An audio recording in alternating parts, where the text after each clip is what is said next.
Hello everyone, welcome back to our channel Bengali Travel Vlog. তোমরা সবাই কেমন আছো? আশা করি সকলে খুব ভালো আছো, সুস্থ আছো। চলে এসেছি আরেকটা নতুন ভিডিও নিয়ে তোমাদের সাথে শেয়ার করতে। আজ হলো আমাদের পন্ডিচেরি ডে 2। ফার্স্ট ডে আমাদের এক্সপিরিয়েন্স খুবই ভালো ছিল।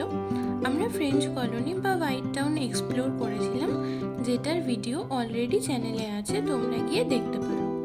আর আমাদের ভিডিওগুলো ভালো লাগলে অবশ্যই চ্যানেলটা সাবস্ক্রাইব করে সাপোর্ট করো। আমরা ফার্স্ট যেদিন এলাম সেদিন ওয়েদারটা খুবই ভালো ছিল, কিন্তু আজ সকাল থেকেই বেশ কড়া রোদ উঠেছিল। পন্ডিচেরি ভিজিটের বেস্ট টাইমিং হলো নভেম্বর টু ফেব্রুয়ারি। এখানে সৌন্দর্যতার জন্য সারা বছরই এখানে ট্যুরিস্টের ভিড় লেগেই থাকে। সিজন টাইমে এলে তোমরা অবশ্যই হোটেল বুক করে এসো, আর অন্য টাইমে এলে তোমরা এসেও খুঁজতে পারো, তবে আমি রেকমেন্ড করবো যে হোটেল বুক করে আসাটাই বেটার। আমরা আগেই প্ল্যান করেছিলাম যে আমরা হোয়াইট টাউন আর বিচের খুব কাছেই থাকবো, যাতে আমরা পুরো বিষয়টা লাইভলি অনুভব করতে পারি।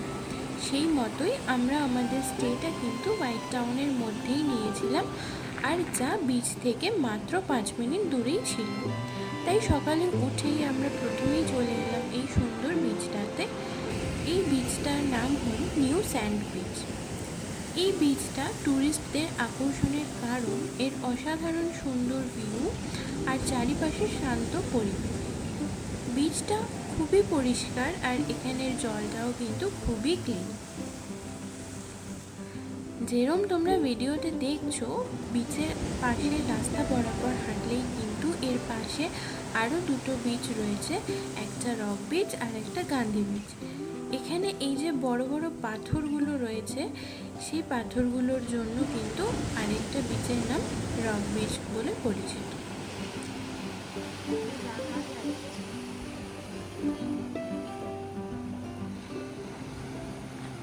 এখানের জলটা তোমরা দেখতেই পাচ্ছ যে কতটা নীল, আর এখানের ঢেউগুলোও কিন্তু বেশ বড় বড়ই ছিল। এখানে দূরে একটা ব্রিজ মতো দেখা যাচ্ছিল, কিন্তু অত দূর আমরা হেঁটে যাইনি, তবে জায়গাটা দেখতে ওভারঅল খুবই সুন্দর লাগছিল।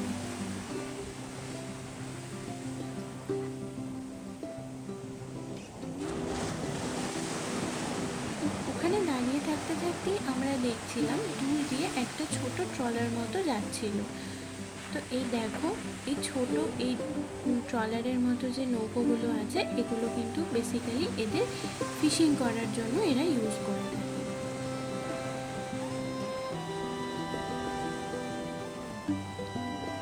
এই ছোট নৌকাটা ছাড়াও কিন্তু দূরে আরেকটা বড় জাহাজ মতো দাঁড়িয়েছিল, আর যেটা তোমাদেরকে বলছিলাম যে একটা ব্রিজ মতো আছে, ওই ব্রিজটার একদম কাছেই কিন্তু ওই বড় জাহাজটাও দাঁড়িয়ে আছে।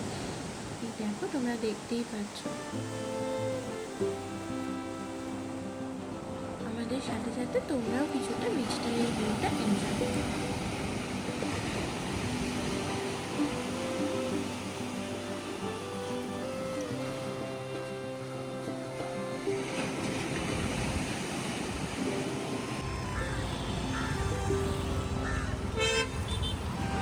আমাদের প্ল্যান মতো আমরা কিন্তু পৌঁছে গিয়েছি আমাদের নেক্সট ডেস্টিনেশনে। আমাদের এই সেকেন্ড ডেস্টিনেশন হলো স্যাক্রেড হার্ট অফ ব্যাসিলিকা। তো চলো আমরা চার্চটার ভেতরে যাব, এবং ভেতরে গিয়ে এর আশপাশটা ঘুরে দেখব, ভেতরটাও ঘুরে দেখব, আর সাথে সাথে জানবো এই চার্চটার ব্যাপারে কিছু জানা অজানা তথ্য।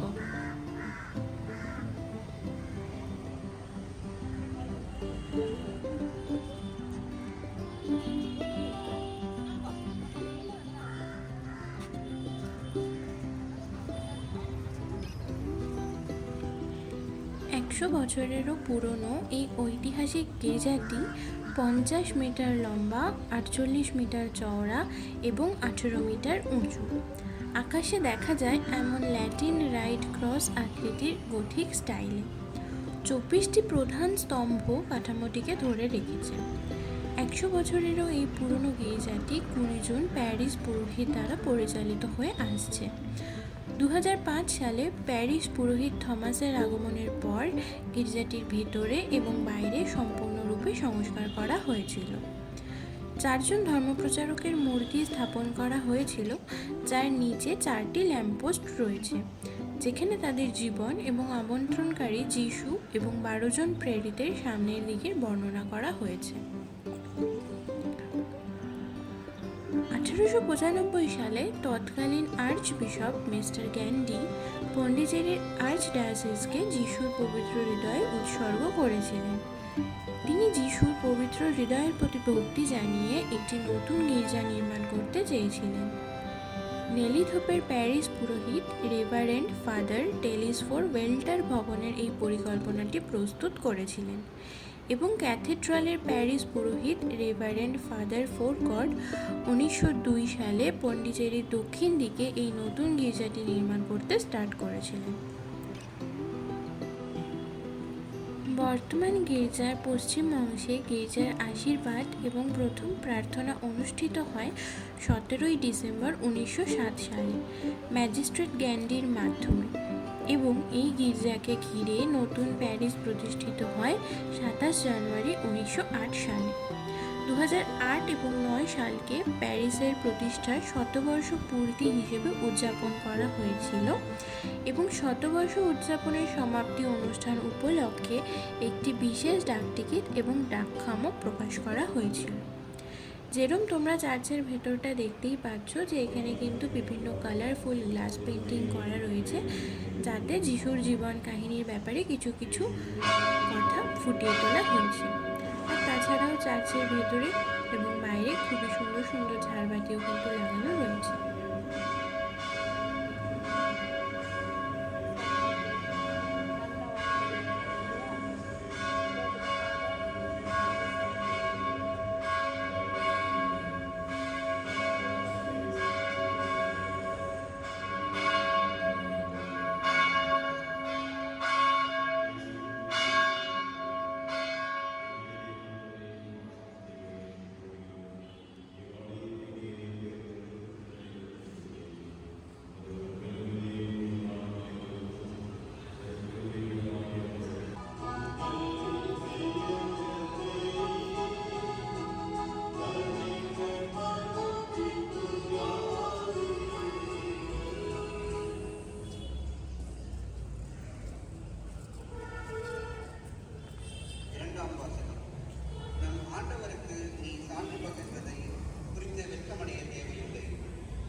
அன்பிற்குரியவரே, உன்னை மேல்வரி சட்டமாக்கிக் கொள்ளும்.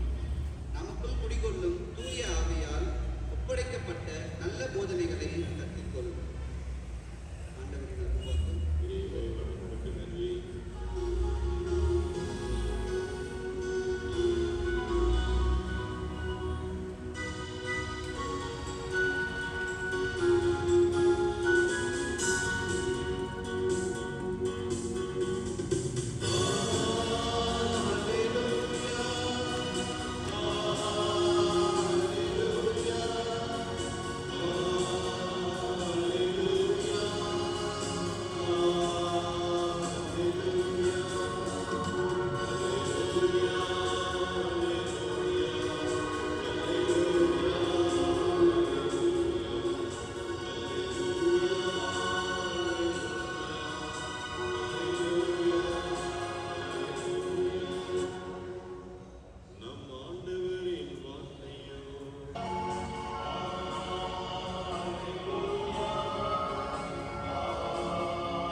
আজকের মতো ভিডিওটা এইটুকুই।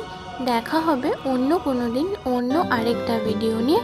ততক্ষণ সবাই খুব ভালো থেকো, সুস্থ থেকো। আজকের মতো টাটা।